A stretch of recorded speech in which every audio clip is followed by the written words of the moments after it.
ಆತ್ಮೀಯ ಶಿಕ್ಷಕರಿಗೆ 25ನೇ ದಿನದ ವಿದ್ಯಾಚೇತನ ಕಾರ್ಯಕ್ರಮದ ಚಟುವಟಿಕೆಗಳಿಗೆ ಆತ್ಮೀಯ ಸ್ವಾಗತ. ಮೊದಲನೇ ಅವಧಿ ಎಕ್ಸ್ಚೇಂಜ್ ಗ್ರೀಟಿಂಗ್ಸ್ ಆ್ಯಂಡ್ ಕಾನ್ವರ್ಸೇಷನ್. ಈ ಅವಧಿಯಲ್ಲಿ ಮಕ್ಕಳುಗಳು ಪೇಪರ್ ಕ್ರೌನನ್ನು ಮಾಡಿರ್ತೀವಿ, ಅಂದರೆ ಪೇಪರ್ ಕಿರೀಟಗಳನ್ನು ಧರಿಸಿ ಶಾಲೆ ಒಳಗಡೆ ಬರಬೇಕಾಗತ್ತೆ. ನಂತರ ಆನ್ ಮೈ ಬರ್ತ್ಡೇ ಅಂದರೆ ಹುಟ್ಟುಹಬ್ಬದ ದಿನ ಏನೇನೆಲ್ಲ ಮಾಡ್ತಾರೆ ಅನ್ನೋದನ್ನು ಏನು ಮಾಡಬೇಕಾಗತ್ತೆ, ಮಕ್ಕಳಿಂದ ಹೇಳಿಸ್ಬೇಕಾಗತ್ತೆ. ಇನ್ನು ಎರಡನೇ ಅವಧಿ ಮೈ ಟೈಮ್. ಇಲ್ಲಿ ಈಗಾಗಲೇ ನಾವು ಕಲಿಸ್ಕೊಟ್ಟಿರುವಂಥ ಲರ್ನಿಂಗ್ ಏರಿಯಾದಲ್ಲಿ ಏನೇನು ಚಟುವಟಿಕೆ ನಿರ್ವಹಣೆ ಮಾಡಬೇಕು ಅದನ್ನು ಮಕ್ಕಳು ನಿರ್ವಹಿಸಿದಾರಾ ಇಲ್ವಾ ಅಂತ ನಾವು ಅವಲೋಕನ ಮಾಡಿ ಯಾವ ಮಗು ಯಾವ ಲರ್ನಿಂಗ್ ಏರಿಯಾದ ಆ್ಯಕ್ಟಿವಿಟಿ ನಾವು ನಿರ್ವಹಿಸಿರಲ್ಲ ಅದನ್ನು ನಿರ್ವಹಣೆ ಮಾಡಲಿಕ್ಕೆ ಹೇಳಬೇಕಾಗತ್ತೆ. ಇನ್ನು ಮೂರನೇ ಅವಧಿ ಬೇಸಿಕ್ ನ್ಯೂಮರಿಕಲ್ ನಾಲೆಡ್ಜ್. ಇಲ್ಲಿ ನಂಬರ್ಸ್ ಬ್ಯಾಕ್ವರ್ಡ್ ಕೌಂಟಿಂಗ್ ಅಂತೇಳಿ ಕೊಟ್ಟಿದ್ದಾರೆ, ಅಂಕಿಗಳ ಹಿಮ್ಮುಖ ಎಣಿಕೆ ಅಂತೇಳಿ. ಇದಕ್ಕೆ ಪೂರಕ ವಿಡಿಯೋ ಇದೆ, ನೀವು ಅದೇ ರೀತಿಯಲ್ಲಿ ನೀವು ನಿರ್ವಹಣೆ ಮಾಡಬಹುದು. ಮಕ್ಕಳಲ್ಲಿ ನಾನು ಮಿಂಚು ಪಟ್ಟಿಗಳಿದಾವಲ್ವಾ ಮೇಲೆ, ಅವನ್ನ ನಾನು ನಂಬರ್ ಪ್ರಕಾರ ಜೋಡಿಸಿದ್ದೀನಿ. ಎಷ್ಟೆಷ್ಟಿದೆ ಹೇಳಿ? 1 2 3 4 5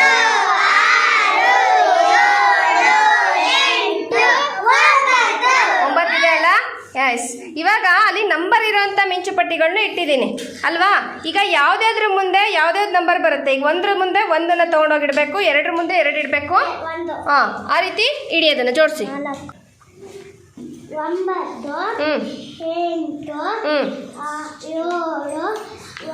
7 6 5 4 3 2 1. Very good. ಓದಮ್ಮ ಇನ್ನೊಂದ್ಸರಿ ನೀನು.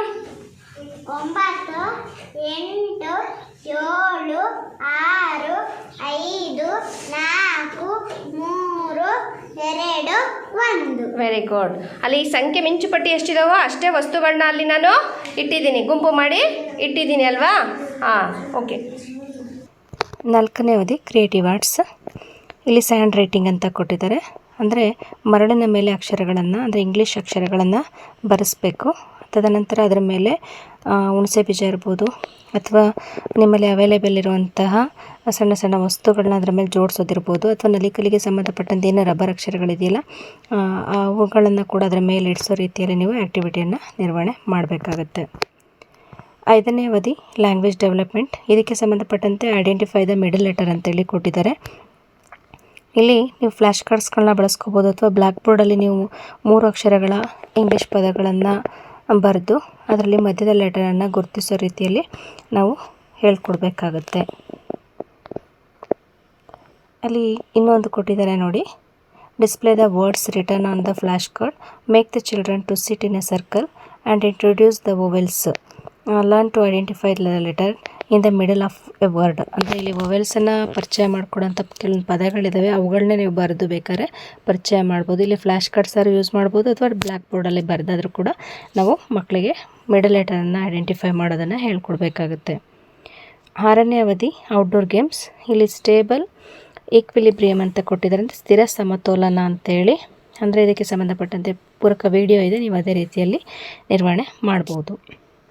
ಇವಾಗೊಂದು ಆಕ್ಟಿವಿಟಿ ಮಾಡೋಣ, ಸ್ಥಿರ ಸಮತೋಲನ ಅಂತ ಹೇಳಿ. ನಾನು ಹೇಳ್ತಾ ಹೋಗ್ತೀನಿ, ನೀವು ಆ ರೀತಿ ಮಾಡ್ತಾ ಹೋಗ್ಬೇಕು, ಆಯ್ತಾ? ಇವಾಗ ನೀವು ಕೂತಿದ್ದೀರಲ್ಲ, ಹಾಗೆ ಈ ಕಡೆ ಕಾಲು ಹಿಡ್ಕೊಂಡು ಮಲ್ಕೊಳ್ಳಿ, ಹಿಂಗೆ. ಹಾಗೆ ಮುಂದೆ ಬಂಚರು ನೆಲಕ್ಕೆ ಹೋಗ್ಬೇಡಿ. ಮಲ್ಕೊಳ್ಳಿ. ಓಕೆ, ಮಲ್ಕೊಂಡ್ರಲ್ಲ? ಈಗ ಹೇಗ್ ಮಲಗಿದ್ದೀರಾ? ಬೆನ್ ಮೇಲೆ ಮಲಗಿದ್ದೀರಾ ಅಲ್ವಾ? ನೀವು ನಿಮ್ಮ ಬೆನ್ ಮೇಲೆ ಮಲಗಿದ್ದೀರಾ ಅಲ್ವಾ? ಹೇಳಿ. ನೀವು ನಿಮ್ಮ ಬೆನ್ ಮೇಲೆ ಮಲಗಿದ್ದೀರಾ. ಇದು ಸ್ಥಿರವಾಗಿ ಮಲಗಿದ್ದೀರಾ. ಕಾಲು ನೇರವಾಗಿರ್ಲಿ, ಕೈಗಳು ಕೂಡ ನೇರವಾಗಿರ್ಲಿ, ತಲೆ ಕೂಡ ಎತ್ತಂಗಿಲ್ಲ, ತಲೆಯನ್ನು ಎತ್ತಬೇಡಿ, ನೇರವಾಗಿ ಆರಾಮಾಗಿ ಮಲ್ಕೊಳ್ಳಿ, ಆಯ್ತಾ? ನೆಕ್ಸ್ಟ್ ಈಗ ಉಲ್ಟಾ ಮಲಗಿ. ಹೊಟ್ಟೆ ಮೇಲೆ ಮಲಗಬೇಕು. ಕೈ ಮುಂದೆ ಹಾಕಿ, ಕೈ ಮುಂದೆ ಹಾಕಿ, ಕೈ ಮುಂದೆ ಹಾಕಿ. ದನೀನ್ ಕೈ ಮುಂದೆ ಹಾಕಿ. ಸೃಜನ್ ಸ್ವಲ್ಪ ಹೊತ್ತು ಆ ಕಡೆಗೆ, ದೂರ ಮಲ್ಕೊ. ನೋಡಿ, ಆರಾಮ್ಸೆ ಮಲಗಿದ್ದೀರಲ್ಲ? Very good. ನೇರ ಮಲಗಿದ್ದಾರೆ ನೋಡಿ ಮಕ್ಕಳ. ಈ ರೀತಿ ಎಲ್ಲ ಮಲಗ್ತೀರಾ ಅಲ್ವಾ? ನೀವು ಮನೆಯಲ್ಲಿ ಮಲಗ್ತೀರಾ ಅಲ್ವಾ? ಇದು ಹೊಟ್ಟೆ ಮೇಲೆ ಮಲಗೋದು. ಮೊದಲು ಮಲಗಿದ್ ಯಾವ ರೀತಿ ಮಲಗಿದ್ರು? ಬೆನ್ ಮೇಲೆ ಮಲಗಿದ್ರು. ಈಗ ಮತ್ತೆ ಬೆನ್ ಮೇಲೆ ಮಲಗಿ ಮಕ್ಕಳ. ಈಗ ಇಲ್ಲಿ ಚಟುವಟಿಕೆ ಮಾಡೋಣ, ಆಯ್ತಾ?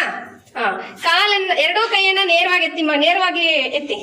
ಹಾ, ವೆರಿ ಗುಡ್. ಎರಡೂ ಕೈಯನ್ನ ನೇರವಾಗಿ ಎತ್ತಿ. ಹಾ, ಹಾಗೆ ಎರಡು ಕಾಲನ್ನು ಒಂದೊಂದೇ ಕಾಲನ್ನ ಎತ್ತೀರಾ ಅಥವಾ ಒಂದೇ ಸರಿ ಎರಡು ಕಾಲನ್ನ ನೇರವಾಗಿ ಎತ್ತಿ. ಹಾಗೆ ನೇರವಾಗಿ ಎತ್ತಬೇಕು, ಅಲ್ಗಾಡ್ಬಾರ್ದು. ಹಾ, ನೀನ್ ಚೆನ್ನಾಗಿ ಮಾಡ್ತಿದ್ದಾನೆ. Very good. ಸ್ಟ್ರೈಟ್ ಆಗಿ ಮಾಡು ರೋಷನ್, ಕಾಲು ಸ್ಟ್ರೈಟ್ ಆಗಿ ಮಾಡು. ಹಾ,